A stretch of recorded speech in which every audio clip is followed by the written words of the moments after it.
No sé si crees en el destino, pero yo sí que no creía hasta aquella tarde de agosto en la que el aire olía a aceite quemado y a vergüenza propia.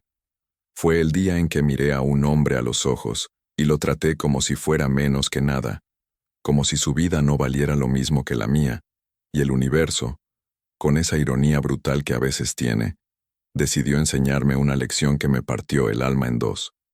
Me llamo Alejandro Mendoza, tengo 43 años, vivo en Madrid, y durante mucho tiempo creí que el dinero me hacía mejor que los demás. Creí que mi apellido, mi cuenta bancaria y mi traje de 5.000 euros me daban derecho a mirar por encima del hombro a cualquiera que no tuviera lo mismo. Pero estaba equivocado, joder. Estaba tan equivocado que todavía me despierto algunas noches con el pecho apretado, recordando la expresión de ese hombre en el taller mecánico, y me pregunto cómo pude ser tan ciego, tan arrogante, tan miserablemente vacío por dentro. ¿De dónde me escuchas ahora, tío? Escribe ahí en los comentarios, porque necesito saber que no estoy solo en esto, que alguien más ha metido la pata hasta el fondo y ha tenido que aprender a ser humano otra vez.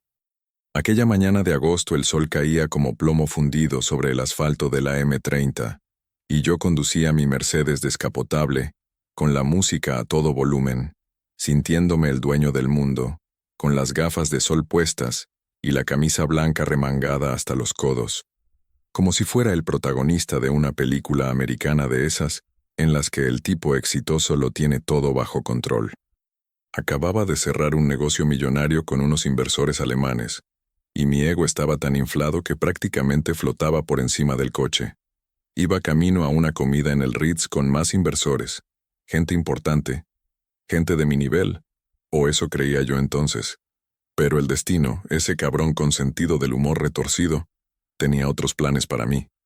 A la altura de Vallecas, justo cuando pasaba por delante de esas naves industriales viejas que parecen sacadas de otra época, el coche empezó a hacer un ruido extraño, como un gemido metálico que venía del motor, y luego una columna de humo blanco empezó a salir del capó. El aire acondicionado se apagó de golpe, y en cuestión de segundos pasé de sentirme un rey a estar sudando como un cerdo en medio del tráfico, mientras todos los coches me adelantaban pitando. Tuve que desviarme hacia una salida lateral, maldiciendo en voz alta, golpeando el volante con la palma de la mano, sintiendo cómo la rabia me subía por la garganta, como bilis caliente. Terminé en una calle estrecha, llena de talleres mecánicos pequeños, de esos con las paredes manchadas de grasa y las puertas de metal oxidado, y el olor a gasolina y aceite mezclado con el polvo del verano me golpeó en la cara como una bofetada. Aparqué como pude frente a un taller que tenía un cartel desteñido que decía Taller Ramírez, reparaciones, y me bajé del coche con el teléfono en la mano, ya marcando el número de mi asistente personal para que viniera a rescatarme de ese infierno de clase obrera. Estaba furioso, frustrado, completamente fuera de mi zona de confort. Y cuando entré en ese taller y vi al tipo que estaba agachado trabajando en un motor viejo, con las manos negras de grasa y un mono azul sucio, sentí algo en mi pecho que ahora me da vergüenza admitir, pero era desprecio, puro y simple desprecio. El tipo levantó la cabeza cuando oyó mis pasos y me miró con esos ojos cansados que tienen las personas que han trabajado duro toda su vida. Ojos marrones oscuros, rodeados de arrugas profundas, y tenía el pelo canoso despeinado y la cara curtida por el sol y por los años. Debía tener unos 60 años, quizás más, y cuando sonrió mostrando unos dientes un poco torcidos, yo no le devolví la sonrisa. Me quedé allí de pie, con mis zapatos italianos sobre el suelo sucio del taller, y le dije sin más preámbulo, con esa voz de persona importante que yo usaba entonces como si fuera un arma, que mi coche se había averiado y necesitaba que lo arreglara inmediatamente porque tenía una comida importante en menos de una hora. Él se limpió las manos en un trapo viejo y se levantó despacio, con ese movimiento de quien tiene las rodillas doloridas, y me dijo con un acento madrileño cerrado, de esos de toda la vida, que tendría que ver qué le pasaba al coche primero, que no podía prometer nada sin echarle un vistazo. Recuerdo que en ese momento yo resoplé, como si su respuesta fuera un insulto personal, y le dije algo que todavía me quema por dentro cada vez que lo recuerdo. Le dije, con esa arrogancia que ahora me hace querer vomitar, que seguramente un mecánico de pueblo como él nunca había visto un Mercedes como el mío, que probablemente estaba acostumbrado a arreglar Seats viejos y furgonetas destartaladas, y que si no sabía lo que hacía era mejor que me lo dijera ya para no perder mi tiempo. Vi cómo algo cambiaba en su expresión, cómo la amabilidad se desvanecía de sus ojos y era reemplazada por algo que parecía tristeza mezclada con dignidad herida. Pero él no me contestó mal, no me gritó, no me echó del taller como yo merecía. Simplemente asintió despacio, bajó la mirada, y me dijo con una voz más baja que lo sentía, que haría lo que pudiera. Y yo, joder. Yo me quedé allí de pie sintiéndome superior, sintiendo que había puesto a ese hombre en su sitio, cuando en realidad lo único que había hecho era mostrar lo pequeño que era yo por dentro. Él salió conmigo hacia donde estaba el Mercedes, y mientras levantaba el capó y se inclinaba para mirar el motor, yo me quedé a un par de metros de distancia, tecleando furiosamente en mi móvil, escribiendo mensajes a mi asistente, a los inversores, a cualquiera que pudiera sacarme de allí, sin prestar atención a lo que el mecánico estaba haciendo. El calor era insoportable, uno de esos calores de Madrid que te seca la garganta y te hace sudar hasta por debajo de las uñas, y yo notaba cómo la camisa se me pegaba a la espalda, mientras esperaba con impaciencia. Él trabajaba en silencio, tocando cables, comprobando mangueras, y después de unos minutos se incorporó y me dijo que el problema era serio, que la junta de la culata estaba reventada y que arreglarlo llevaría al menos 3 o 4 horas, quizás más. Le miré como si me estuviera tomando el pelo, y le pregunté con un tono cortante si sabía quién era yo, si tenía idea de lo que valía mi tiempo, y él simplemente me miró con esos ojos cansados y me dijo que lo sentía, pero que era la verdad, que no había atajos con ese tipo de avería. Te juro que en ese momento sentí ganas de gritarle, de decirle que era un inútil, que seguramente había estudiado en alguna escuela de tercera y no tenía ni idea de lo que estaba haciendo. Pero me contuve porque sabía que eso no iba a hacer que el coche se arreglara más rápido. En lugar de eso, le dije con sarcasmo que esperaba que supiera lo que hacía, porque yo no pagaba por chapuzas, y que más le valía no rayarme la pintura, ni ensuciar el interior con sus manos grasientas. Él no dijo nada, simplemente asintió de nuevo, y yo me di la vuelta y entré otra vez al taller buscando algo de sombra, buscando escapar de ese lugar que olía a sudor y aceite, y que me recordaba todo lo que yo había dejado atrás, todo lo que había construido mi vida intentando olvidar. El interior del taller era un caos organizado de herramientas colgadas en las paredes, neumáticos apilados en las esquinas, estanterías llenas de botes de aceite y piezas de repuesto, y había un pequeño ventilador oxidado que giraba despacio sin hacer prácticamente nada contra el calor. En una pared lateral había un escritorio de metal lleno de papeles, facturas viejas, calendarios de años anteriores, y encima de todo eso, apoyado contra la pared, había un marco de madera viejo y descolorido con una fotografía en blanco y negro. No sé por qué me acerqué a mirarla, quizás por aburrimiento, quizás porque necesitaba distraerme de mi propia frustración, pero cuando mis ojos se posaron en esa imagen, algo en mi pecho se contrajo de una forma extraña, como si alguien hubiera apretado un puño alrededor de mi corazón. La fotografía mostraba a 2 niños pequeños, debían tener unos 6 o 7 años, parados frente a lo que parecía ser un taller mecánico antiguo, mucho más viejo que este, con paredes de ladrillo visto y un cartel pintado a mano.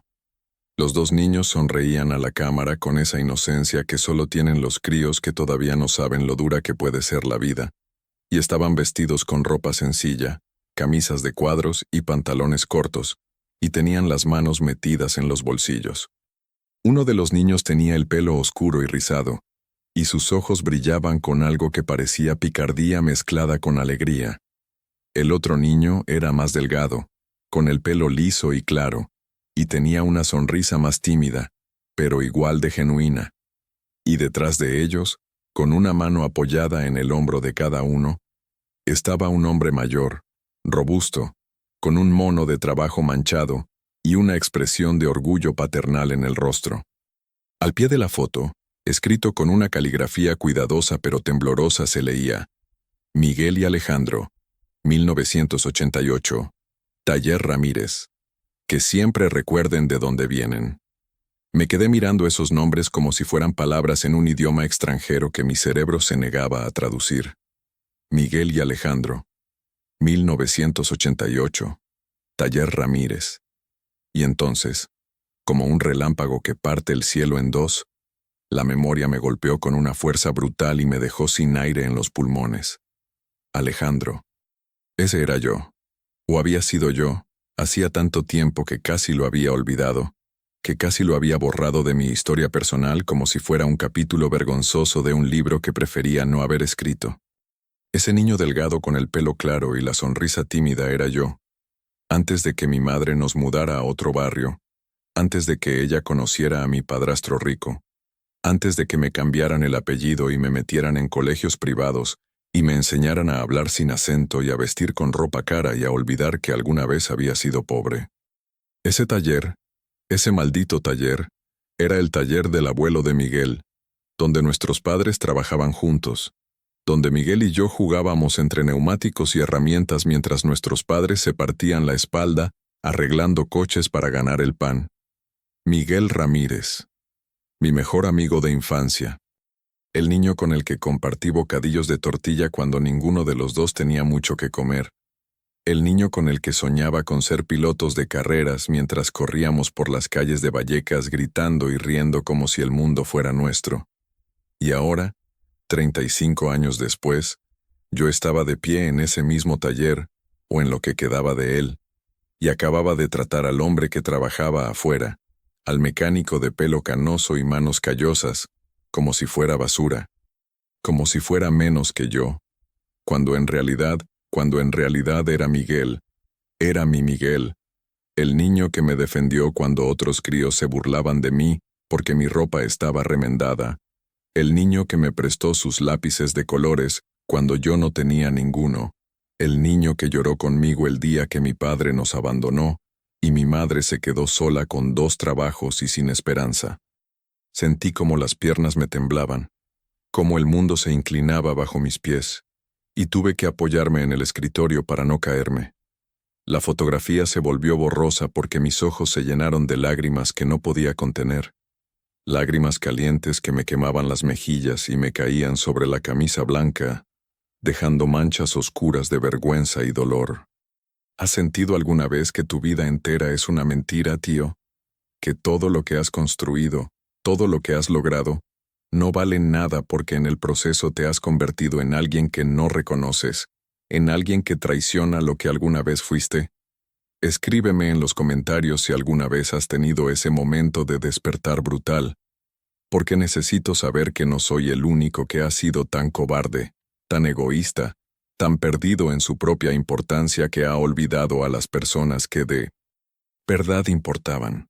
Yo estaba llorando en ese taller sucio, con el ventilador oxidado girando sobre mi cabeza, y sentía que me ahogaba en mi propia mierda, en todos esos años de pretender ser alguien que no era, de mirar por encima del hombro a personas como Miguel, cuando yo había venido exactamente del mismo lugar que él, del mismo polvo y la misma lucha, y la misma dignidad trabajadora que él nunca había abandonado, y yo había traicionado.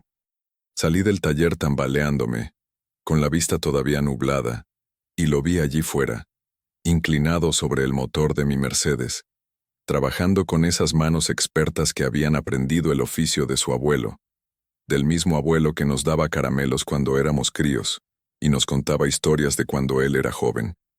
Miguel, mi hermano de infancia, el hombre al que acababa de humillar sin siquiera reconocerlo. Me acerqué despacio, con el corazón latiendo tan fuerte que pensé que iba a reventarme el pecho, y me quedé allí de pie sin saber qué decir, sin saber cómo empezar a deshacer el daño que había causado. Él debió sentir mi presencia porque levantó la cabeza y me miró, y en sus ojos vi algo que me partió todavía más. Vi que él sí me había reconocido.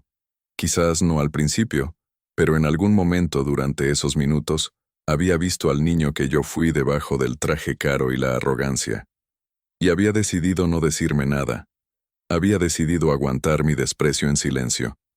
Mi voz salió rota, apenas un susurro ahogado cuando le pregunté si era él, si era Miguel Ramírez, el hijo de Antonio Ramírez que trabajaba con mi padre en este mismo taller hace décadas. Él dejó la herramienta que tenía en la mano. Se limpió las manos otra vez en el trapo y asintió despacio sin apartar la mirada de la mía. Me dijo con una voz tranquila pero cargada de algo que podría haber sido dolor o resignación, o quizás una mezcla de ambas cosas, que sí, que era él, que me había reconocido en cuanto me vio entrar al taller, pero que no había querido decir nada porque era obvio que yo no quería ser reconocido, que era obvio que yo había dejado atrás mi pasado, y que no tenía interés en recordarlo. Y joder, tenía razón, tenía toda la puta razón, y eso me dolió más que cualquier puñetazo que hubiera podido darme. Le dije que lo sentía muchísimo, pero las palabras sonaban vacías y patéticas incluso para mis propios oídos. ¿Cómo podía disculparme por años de negación, por años de construir una vida que borraba de donde venía, por años de convertirme en exactamente el tipo de persona que solíamos odiar cuando éramos niños, esos tipos ricos que pasaban por Vallecas en sus coches caros sin mirar siquiera a la gente que vivía allí? Me temblaban las manos y sentía que iba a vomitar de la vergüenza, de la culpa, de todo el peso de mi propia falsedad cayendo sobre mí de golpe. Miguel me miró durante un largo momento, y luego hizo algo que no merecía, algo que me demostró que él seguía siendo el mismo niño de corazón noble que había sido siempre.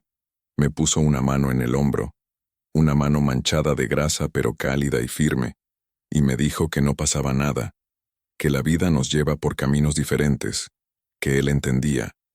Pero yo sabía que sí pasaba, que pasaba mucho, porque no se trataba solo de que nuestras vidas hubieran tomado caminos diferentes.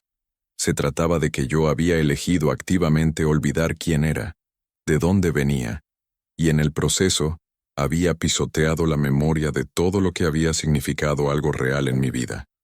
Le pregunté con la voz todavía quebrada por qué no me había dicho nada cuando entré, por qué había aguantado mi desprecio sin decir ni una palabra.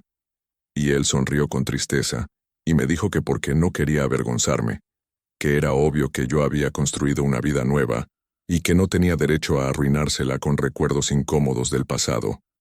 Esa generosidad, ese acto de compasión hacia alguien que lo había tratado como mierda, me rompió completamente, y empecé a llorar de verdad.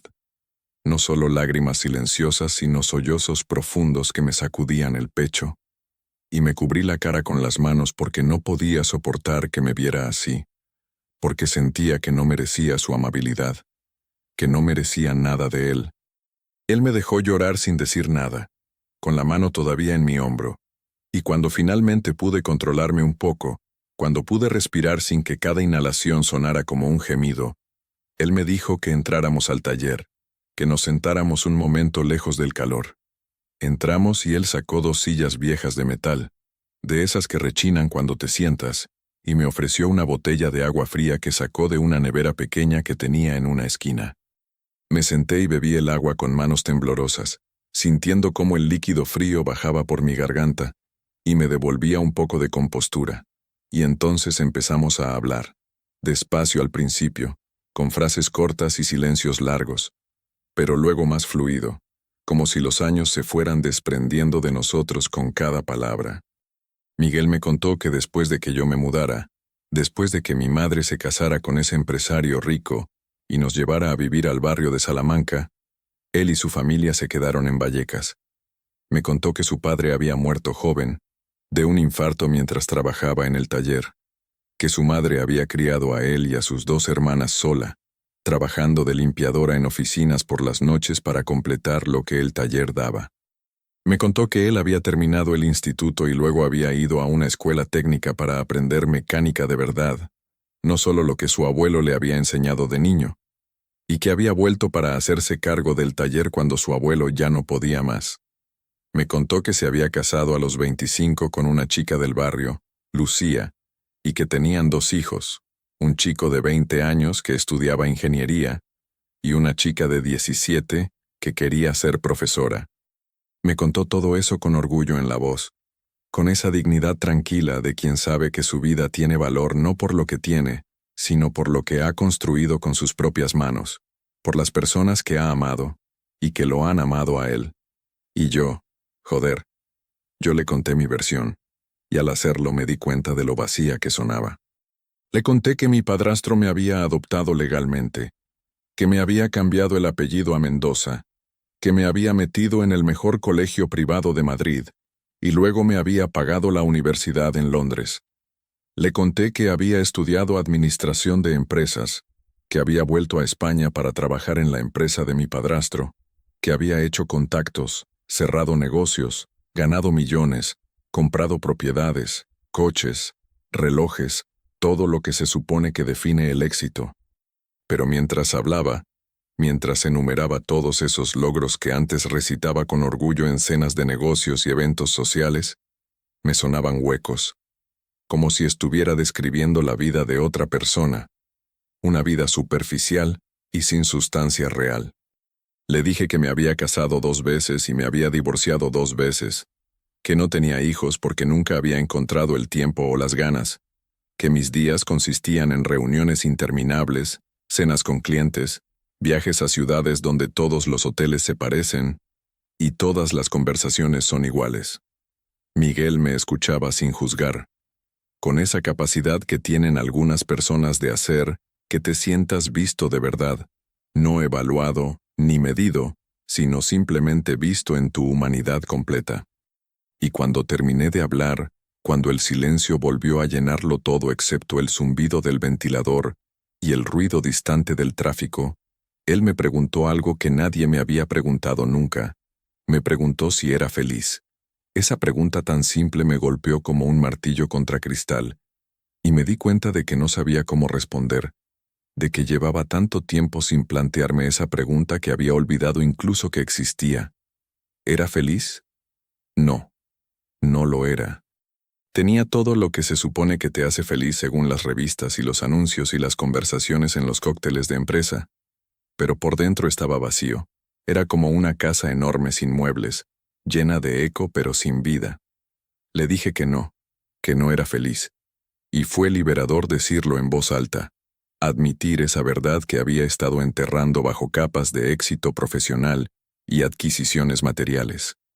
Le dije que no sabía cuándo había dejado de ser yo mismo, cuándo había empezado a representar el papel del ejecutivo exitoso y había olvidado al niño que solía correr por estas calles con él, el niño que soñaba con ser mecánico como su padre, que amaba el olor del aceite y el sonido de las herramientas, que encontraba belleza en la forma en que un motor funcionaba cuando todas las piezas estaban en su sitio.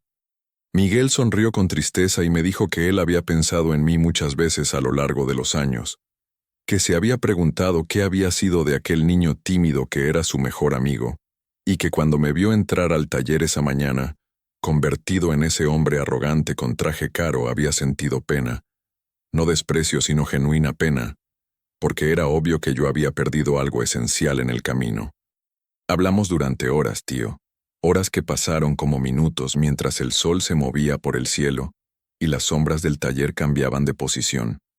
Dejé que los inversores me esperaran, que la comida en el Ritz se fuera al diablo, que todo mi mundo ordenado y importante se detuviera, porque por primera vez en décadas estaba teniendo una conversación real, una conexión humana, que no estaba mediada por intereses comerciales o estrategias de networking.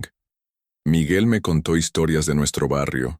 Me habló de gente que yo había olvidado pero que él recordaba con cariño. El dueño del bar de la esquina que nos regalaba patatas fritas. La señora del estanco que siempre tenía caramelos para los niños.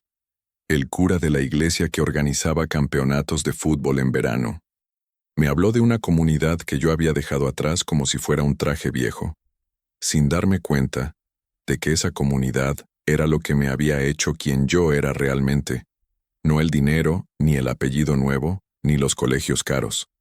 Y entonces, cuando el sol ya estaba más bajo y la luz que entraba por la puerta del taller se había vuelto dorada y suave, Miguel se levantó y fue hacia el escritorio donde estaba la fotografía. La cogió con cuidado, como si fuera algo sagrado, y me la trajo. Me la puso en las manos y me dijo que su abuelo había hecho esa foto el día en que nuestros padres se habían asociado oficialmente en el taller. El día en que habían decidido poner un cartel nuevo que dijera Taller Ramírez e Hijo, porque mi padre trabajaba allí como el hijo que el abuelo de Miguel nunca había tenido biológicamente. Me dijo que esa fotografía había estado en ese escritorio desde entonces, que su abuelo la miraba todos los días hasta que murió, y que él había seguido manteniéndola ahí como un recordatorio de los tiempos en que el taller era más que un negocio, era una familia, un lugar donde la gente se cuidaba mutuamente. Miré la fotografía con los ojos llenos de lágrimas otra vez, y esta vez no traté de ocultarlas. Miré a esos dos niños sonrientes que no sabían que la vida los llevaría por caminos tan diferentes, que uno de ellos se convertiría en millonario y el otro en mecánico, pero que ambos conservarían dentro, muy dentro, la marca de esa amistad temprana que los había definido. Le pregunté a Miguel si podía perdonarme, no solo por cómo lo había tratado esa mañana, sino por todos los años en que no lo había buscado, en que había actuado como si esa parte de mi vida no existiera, como si él y todo lo que representaba fueran algo de lo que avergonzarse. Él me miró con esos ojos cansados pero bondadosos, y me dijo que no había nada que perdonar, que cada uno hace lo que puede con las cartas que la vida le reparte, que él no me guardaba rencor.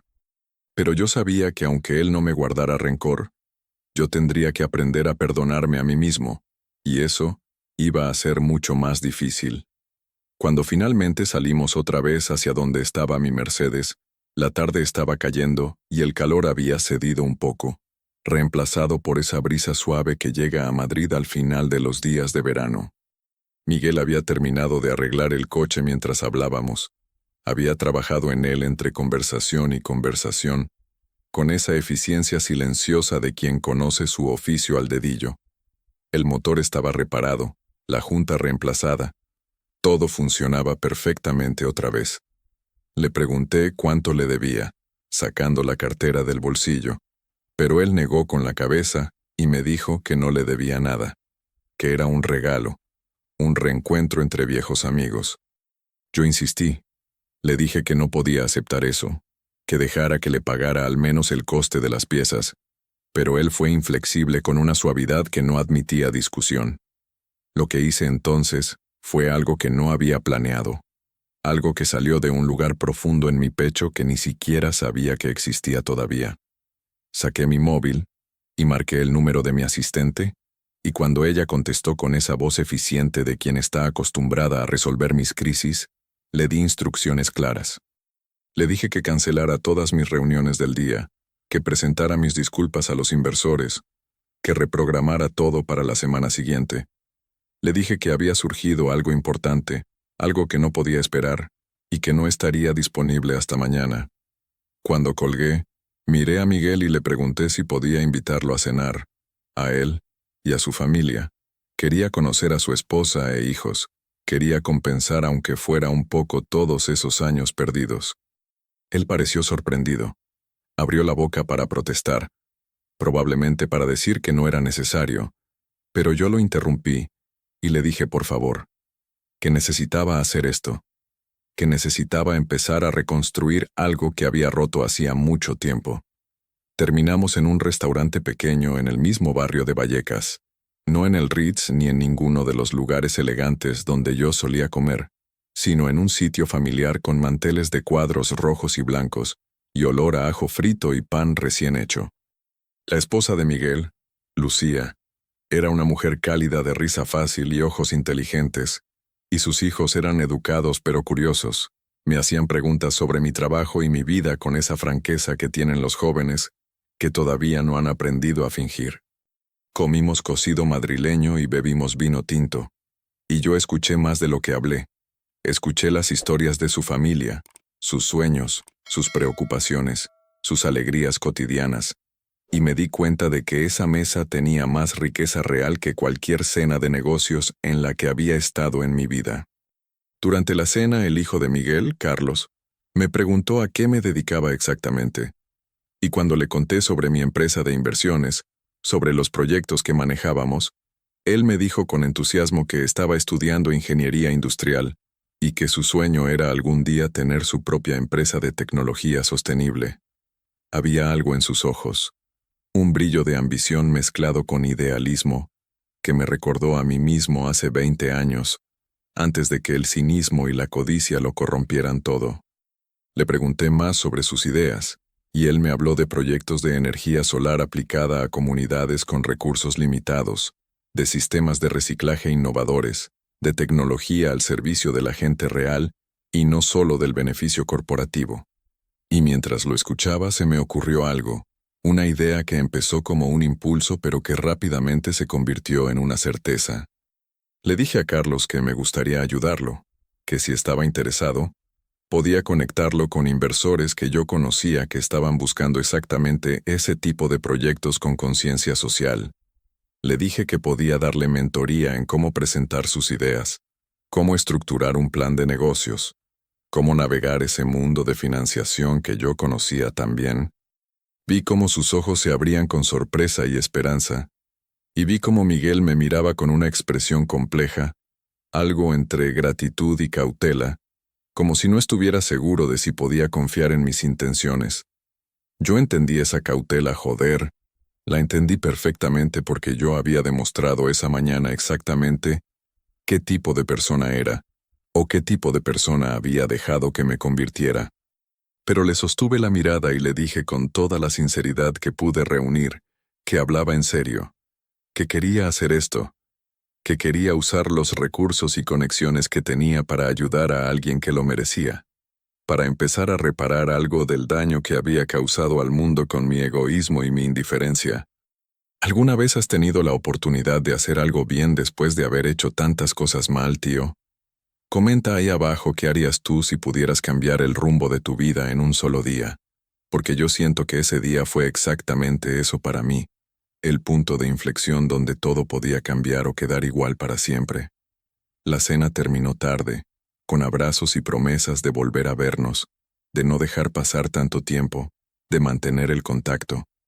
Cuando finalmente me despedí y subí a mi Mercedes, el coche que unas horas antes había sido mi orgullo, y ahora me parecía simplemente una máquina, un objeto sin significado real, conducí de vuelta a mi apartamento en el centro de Madrid, en un silencio profundo, sin música, sin distracciones, solo yo y mis pensamientos, y el peso de todo lo que había descubierto sobre mí mismo ese día. Los días siguientes fueron extraños, como si estuviera viviendo en dos realidades simultáneas.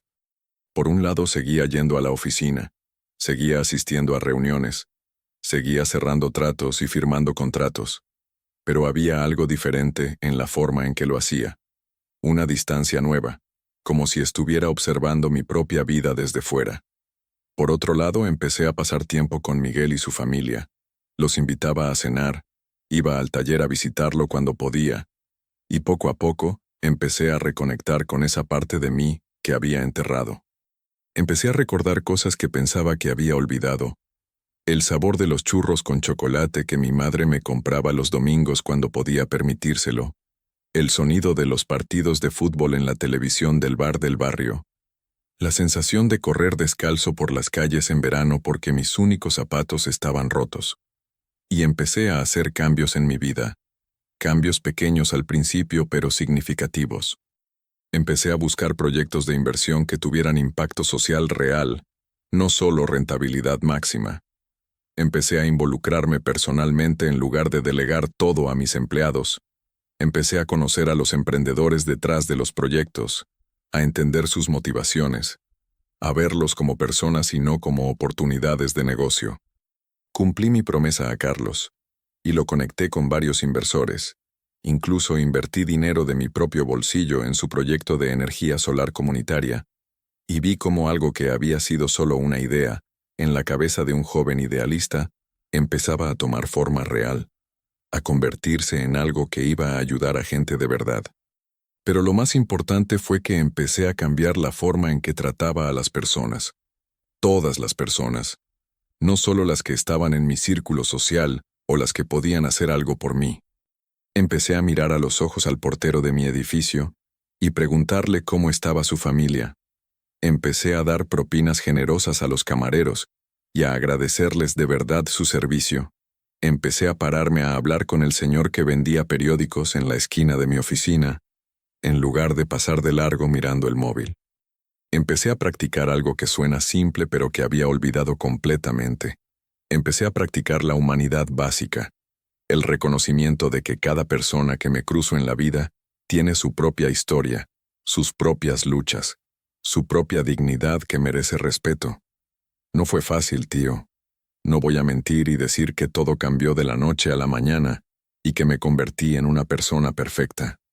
Hubo días en que caí en viejos patrones, días en que me sorprendí siendo impaciente o condescendiente, días en que el ego y la arrogancia que había cultivado durante años volvían a asomar la cabeza. Pero la diferencia era que ahora era consciente de ello. Ahora me daba cuenta cuando lo hacía y podía corregirme, podía disculparme, podía intentar hacerlo mejor. Y cada vez que sentía que volvía a caer en esa persona que no quería ser, pensaba en esa fotografía en el taller de Miguel, pensaba en esos dos niños sonrientes que no tenían nada pero que tenían todo lo importante, y me recordaba a mí mismo quién era realmente debajo de todas las capas de dinero y pretensión. Unos meses después de aquel encuentro en el taller, en un día de noviembre cuando el frío ya había llegado a Madrid y el cielo estaba gris y bajo, Miguel me llamó por teléfono. Su voz sonaba diferente, más seria, y me pidió si podíamos vernos, que había algo que quería decirme. Quedamos en el mismo restaurante donde habíamos cenado aquella primera vez, y cuando llegué lo encontré sentado en una mesa del fondo, con las manos entrelazadas sobre la mesa y una expresión preocupada en el rostro. Me senté frente a él, y antes de que pudiera preguntar qué pasaba, él me dijo que tenía que cerrar el taller, que los números no cuadraban, que las grandes cadenas de talleres mecánicos le estaban quitando todos los clientes, que la gente ya no valoraba el servicio personalizado y el trabajo artesanal, que solo miraban el precio más barato y el servicio más rápido. Escuché mientras él me contaba sus problemas financieros, las deudas acumuladas, las facturas sin pagar, la imposibilidad de competir con empresas que tenían economías de escala y campañas de marketing. Vi cómo le costaba admitir esto, cómo su orgullo de hombre trabajador que siempre se había mantenido con su propio esfuerzo, sufría con cada palabra. Y cuando terminó de hablar, cuando se quedó callado mirando sus manos callosas con una mezcla de vergüenza y derrota, yo supe lo que tenía que hacer. Le dije que no iba a cerrar el taller, que yo iba a invertir en él, que iba a ser su socio si él me lo permitía. Él levantó la cabeza bruscamente y me miró con sorpresa. Empezó a protestar, a decir que no podía aceptar mi dinero, que no era caridad lo que necesitaba, sino que la realidad económica era la que era. Le interrumpí y le dije que no era caridad, que era una inversión genuina, que yo veía valor en lo que él hacía, en ese tipo de servicio con alma que las grandes cadenas nunca podrían ofrecer. Le propuse un plan, modernizar el taller pero mantener su esencia, incorporar tecnología nueva para diagnósticos pero conservar el trato personal y el trabajo de calidad que lo caracterizaba.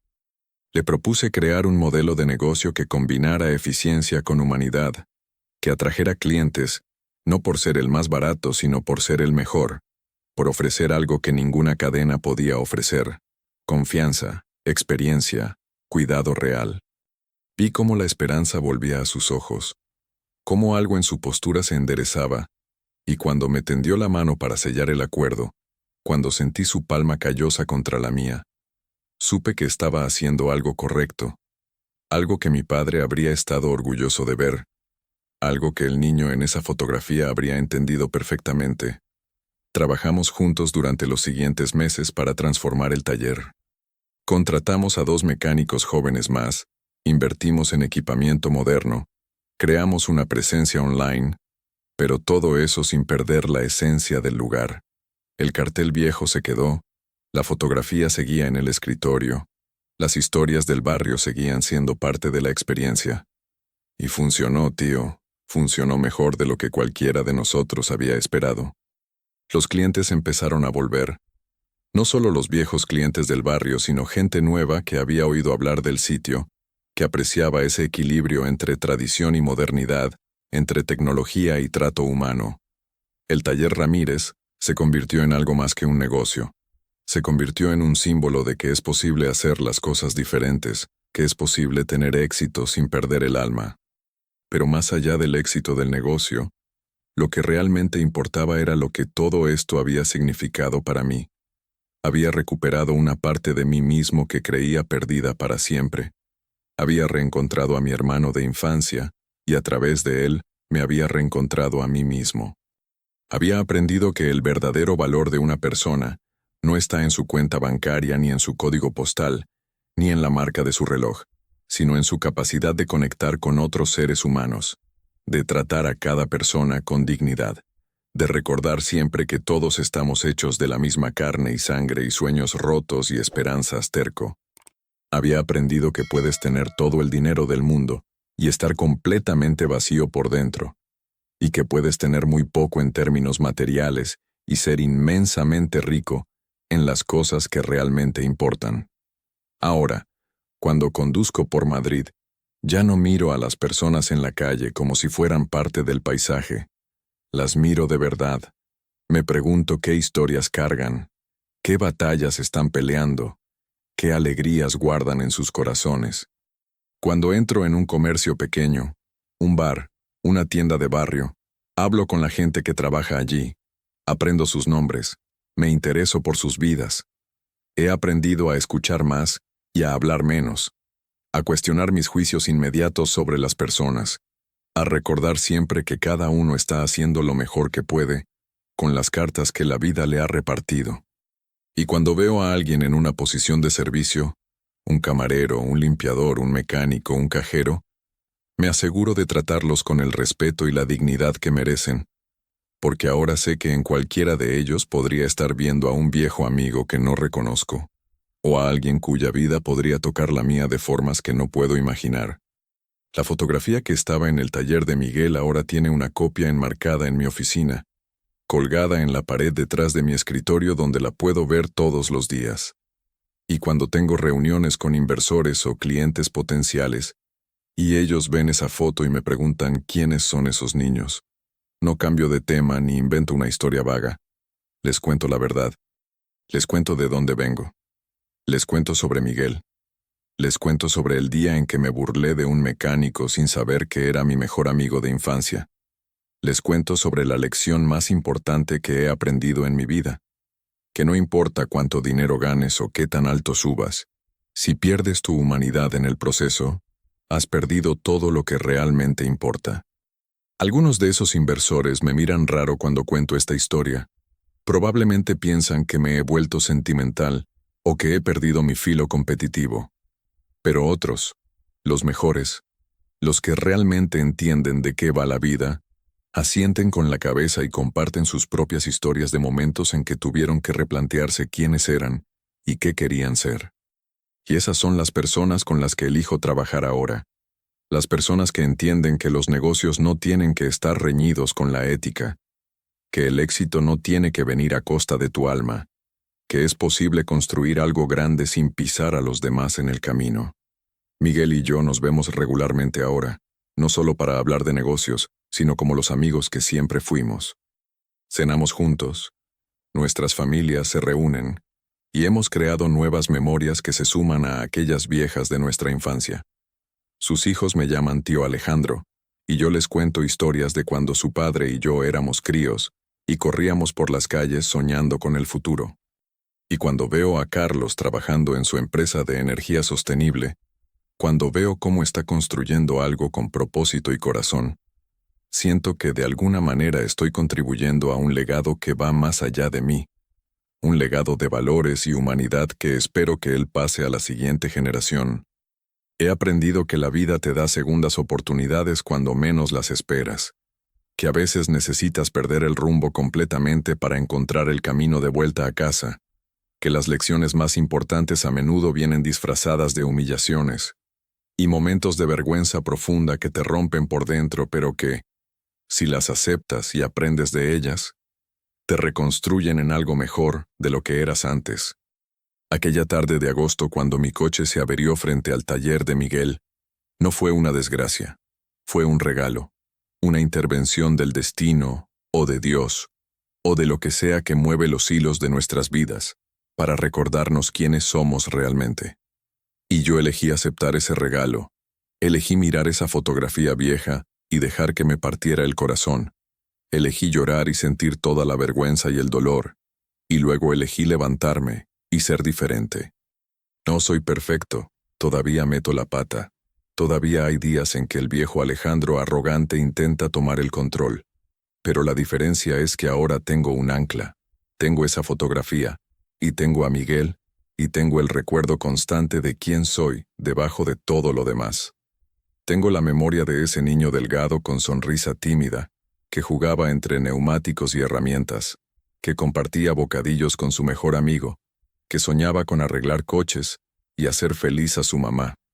Ese niño sigue ahí dentro, y ahora me aseguro de escucharlo, de dejar que me guíe, de honrar su memoria viviendo de una forma que lo haría sentir orgulloso.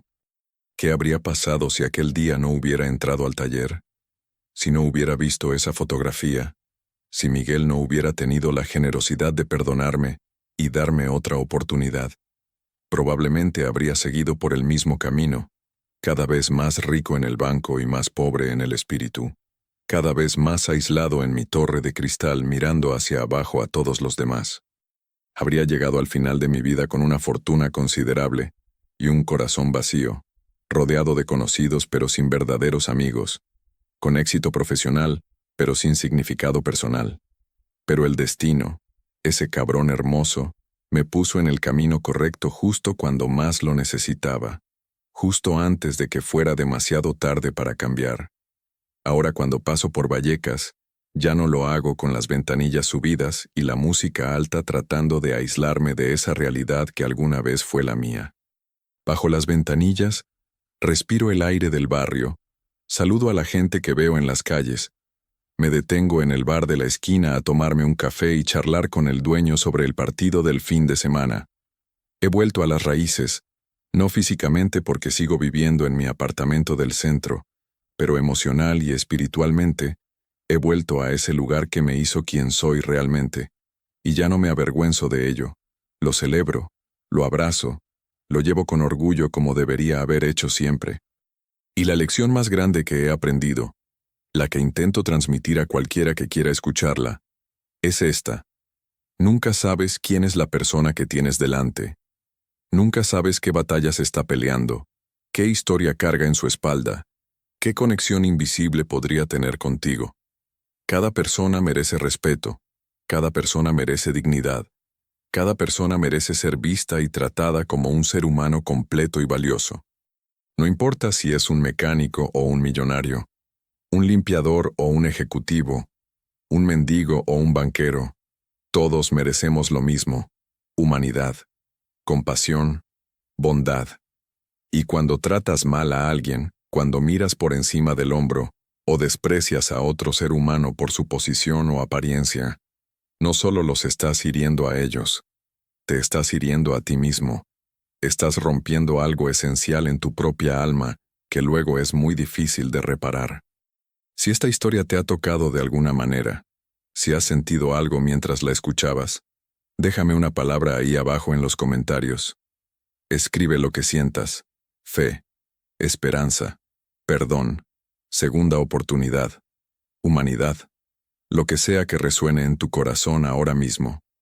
Y si alguna vez has tratado mal a alguien y luego te has arrepentido, si alguna vez has tenido tu propio momento de despertar doloroso, cuenta tu historia, compártela, porque todos estamos en este viaje juntos, todos estamos tratando de ser mejores, de aprender, de crecer.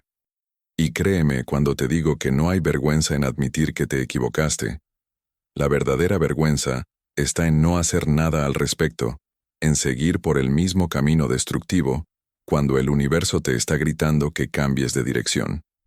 ¿Crees en las coincidencias o crees que todo pasa por una razón? Yo antes no creía en nada de eso, pensaba que la vida era puro azar y que cada uno labra su propio destino sin intervención de fuerzas mayores.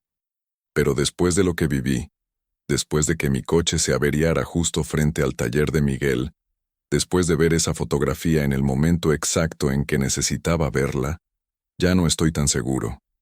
Quizás hay algo más grande que nosotros trabajando entre bastidores, ordenando las piezas del puzzle de nuestras vidas para que encajen de la forma en que deben encajar, dándonos las lecciones que necesitamos aprender justo cuando estamos listos para aprenderlas. O quizás es todo coincidencia, y yo simplemente tuve mucha suerte de tropezar con mi pasado antes de que fuera demasiado tarde. No lo sé, honestamente no lo sé, pero lo que sí sé es que estoy agradecido, profundamente agradecido por ese día, y todo lo que vino después. Cada mañana cuando me levanto y me miro en el espejo, veo a alguien diferente de quien era hace unos años.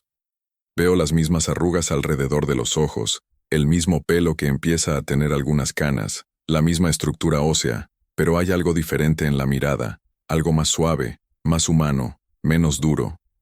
Veo a alguien que está tratando de hacer las paces con su pasado, que está tratando de ser mejor cada día, que está aprendiendo que el verdadero éxito no se mide en euros, sino en vidas tocadas, en diferencias hechas, en amor compartido. Y aunque todavía tengo un largo camino por recorrer, aunque sé que voy a seguir metiendo la pata y teniendo que aprender lecciones difíciles, estoy en el camino correcto ahora. Estoy caminando hacia la luz en lugar de alejarme de ella. Así que te dejo con esto, con esta historia que todavía me hace llorar cada vez que la cuento, no por tristeza sino por gratitud, por la increíble fortuna de haber recibido una segunda oportunidad cuando no la merecía. Te dejo con la imagen de esos dos niños en esa fotografía vieja, sonriendo sin saber lo que el futuro les depararía, sin saber que un día uno de ellos se convertiría en un idiota arrogante y el otro en un hombre de corazón noble, y que contra todo pronóstico volverían a encontrarse y salvarían mutuamente de diferentes formas. Te dejo con la esperanza de que si yo pude cambiar, si yo pude encontrar el camino de vuelta a mi humanidad, después de haberla perdido tan completamente, entonces cualquiera puede hacerlo. Tú puedes hacerlo. Todos podemos hacerlo. Solo necesitas estar dispuesto a mirar esa fotografía, literal o metafórica, que te muestra quién eras antes de que el mundo te cambiara. Necesitas estar dispuesto a llorar por las partes de ti que abandonaste en el camino, a sentir toda la vergüenza y el dolor de reconocer tus errores. Y luego necesitas estar dispuesto a levantarte y hacer algo al respecto, a cambiar, a ser mejor, a tratar a las personas como se merecen ser tratadas. No es fácil, nunca dije que fuera fácil, pero vale la pena, madre mía, sí vale la pena. Vale cada lágrima, cada momento incómodo, cada pieza de tu ego que tienes que dejar morir para que puedan hacer algo más auténtico y hermoso. Escribe ahí abajo qué te ha hecho sentir esta historia, qué recuerdos te ha traído, qué preguntas te ha despertado. Dime si tú también has tenido tu momento de fotografía, tu instante de claridad dolorosa en el que te diste cuenta de que habías perdido el rumbo. Dime si todavía estás esperando ese momento, o si ya lo viviste y qué hiciste después. Porque estas historias solo tienen poder cuando las compartimos, cuando dejamos que se conviertan en puentes entre nosotros, cuando admitimos que todos somos humanos jodidos tratando de hacer lo mejor que podemos en este mundo complicado, y hermoso, y brutal. Y si hay algo que he aprendido de todo esto es que no estamos solos. Nunca estamos solos si estamos dispuestos a abrirnos, a ser vulnerables, a conectar. Miguel me dijo algo hace unos días que no puedo dejar de pensar. Estábamos en el taller tomando un café al final del día mientras el sol se ponía y pintaba las paredes de naranja y dorado, y me dijo que él también aprendió algo de todo esto. Le pregunté qué, porque desde mi perspectiva, él era el que me había enseñado todo a mí. Él era el maestro y yo el estudiante. Pero él sonrió y me dijo que aprendió a perdonar más rápido, a no guardar rencor, a entender que todos estamos en procesos diferentes, y que juzgar a alguien por su peor momento es injusto, porque todos tenemos nuestros peores momentos. Me dijo que verme cambiar, verme transformar de ese tipo arrogante que entró a su taller a la persona que soy ahora, le había dado esperanza. Le había recordado que la gente puede cambiar, que nunca es demasiado tarde para rectificar el rumbo. Y eso me mató, tío. Me mató de la forma más hermosa posible, porque me di cuenta de que incluso en mi caída, incluso en mi momento más bajo, había algo de valor si estaba dispuesto a aprender de ello y crecer. Me di cuenta de que nuestras historias no están escritas en piedra, que cada día tenemos la oportunidad de añadir nuevos capítulos, de cambiar la dirección de la narrativa, de convertirnos en los héroes en lugar de los villanos de nuestras propias vidas.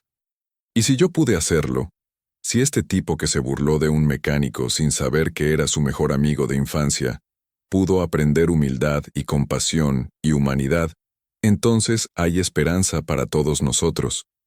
Hay esperanza para cada persona que está leyendo esto ahora mismo, cada persona que se siente perdida, o que ha hecho cosas de las que se arrepiente, o que no sabe cómo volver a ser quien realmente es. La esperanza existe, la redención es posible, el cambio es real. Pero tienes que estar dispuesto a hacer el trabajo, a mirar honestamente en el espejo incluso cuando lo que ves te duele, a admitir tus errores sin excusas ni justificaciones, a pedir perdón a quien has herido incluso cuando es incómodo o humillante. Tienes que estar dispuesto a soltar tu ego, esa armadura pesada que te protege pero también te aísla, y permitirte ser vulnerable, ser humano, ser real. Y luego tienes que levantarte cada día y elegir conscientemente ser mejor, tratar mejor a las personas, vivir con más integridad, caminar por el mundo con más compasión. No va a ser perfecto, vas a tener días malos, vas a recaer en viejos patrones, pero lo importante es seguir intentándolo, seguir eligiendo el camino correcto incluso cuando es el más difícil. Así que aquí estoy, al final de esta historia que es realmente solo el comienzo de otra, la historia de quién voy a ser en los próximos años, en las próximas décadas, si Dios o el destino o el universo me da ese tiempo. Estoy comprometido con seguir creciendo, con seguir aprendiendo, con honrar la memoria de ese niño en la fotografía, viviendo de una forma que él reconocería y aprobaría. Estoy comprometido con tratar a cada persona que me encuentre como si pudiera ser un viejo amigo que no reconozco, con dar a todos el beneficio de la duda, con ofrecer bondad incluso cuando no es de vuelta. Porque eso es lo que Miguel me enseñó, o más bien, lo que me recordó, que la bondad no es transaccional, no la ofreces esperando algo a cambio, la ofreces porque es lo correcto, porque es lo que nos hace humanos, porque es lo único que realmente importa al final del día. Y ahora, antes de que termine esto, necesito preguntarte una última cosa. ¿Quién eres tú realmente, debajo de todas las capas de quien crees que debes ser, debajo de lo que el mundo espera de ti, debajo de la persona que presentas en tu trabajo o en las redes sociales? ¿Recuerdas a ese niño o niña que fuiste, el que tenía sueños puros y un corazón abierto antes de que el mundo te enseñara a protegerte, a ser cínico, a mirar solo por ti mismo? ¿Está todavía ahí dentro esperando que lo rescates, esperando que le des permiso de existir otra vez? Porque te prometo que sí. Está ahí, enterrado quizás, olvidado quizás, pero ahí, latiendo suavemente como un tambor lejano esperando que lo escuches. Y si esta historia te inspira a hacer una sola cosa, que sea esta: busca tu fotografía, literal o metafórica, busca ese recordatorio de quién eras antes de que todo se complicara, y déjate sentir lo que tengas que sentir cuando la mires. Déjate romper si es necesario, porque solo en los lugares rotos puede entrar la luz nueva. Gracias por escuchar mi historia, por darme tu tiempo, por permitirme compartir esta parte tan vulnerable y honesta de mi vida contigo. Espero que algo de lo que dije resuene en ti. Espero que te lleves algo valioso de estas palabras. Espero que sepas que no estás solo en tus luchas, en tus errores, en tu búsqueda de ser mejor. Todos estamos en esto juntos, tratando de navegar este mundo complicado lo mejor que podemos, y a veces todo lo que necesitamos es que alguien nos recuerde que está bien ser imperfecto, que está bien caer, que lo importante es levantarse de nuevo. Así que levántate, amigo, hermano, hermana, quien quiera que seas, levántate y sé quién realmente eres. El mundo necesita tu autenticidad más de lo que necesita tu perfección, tu verdad más que tu fachada, tu corazón más que tu éxito. Sé valiente, sé vulnerable, sé humano. Y si alguna vez dudas de si mereces una segunda oportunidad, recuerda mi historia y recuerda que si yo la merecí, definitivamente, tú también la mereces. Escribe ahí abajo una palabra, solo una palabra que resuma lo que esta historia te hizo sentir o lo que necesitas escuchar ahora mismo. Fe, esperanza, perdón, cambio, humanidad, segunda oportunidad, lo que sea. Y sepas que cuando escribas esa palabra, yo la leeré, y pensaré en ti, y te enviaré energía positiva, o una oración, o buenos deseos, o lo que sea que creas que existe en este universo misterioso. Porque estamos conectados, todos nosotros, por hilos invisibles de experiencia humana compartida. Y cuando uno de nosotros se cura, todos nos curamos un poco también. Gracias por estar aquí. Gracias por escuchar. Gracias por ser tú. Ahora ve y sé la luz que el mundo necesita, porque lo único que realmente importa al final es cómo trataste a las personas en el camino, y si dejaste el mundo un poco mejor de cómo lo encontraste.